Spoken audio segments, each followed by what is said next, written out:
મુંબઈના પાલઘરનો પરિવાર કાર લઈ 6 જાન્યુઆરીના રોજ અજમેર ખાતે ગયો હતો. ત્યાંથી પરિવાર કારમાં મુંબઈ ખાતે જવા રવાના થયો હતો.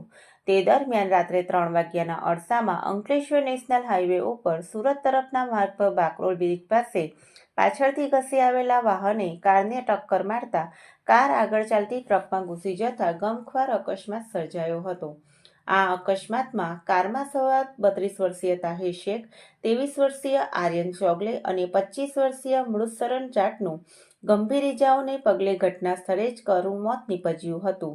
આ અકસ્માતની જાણ થતાં પાનોલી પોલીસનો કાફલો દોડી આવ્યો હતો અને કારમાં સવાર અન્ય 4 વ્યક્તિઓને ગંભીર ઇજાઓ પહોંચતા સારવાર અર્થે ભરૂચની સિવિલ હોસ્પિટલમાં ખસેડવામાં આવ્યા હતા.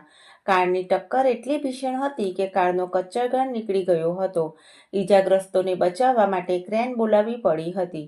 અકસ્માત બાદ લાંબો ટ્રાફિક જામ પણ થઈ ગયો હતો. જોકે પોલીસે અકસ્માતગ્રસ્ત વાહનોને ખસેડી વાહન વ્યવહારને પુનઃ કાર્યરત કર્યો હતો.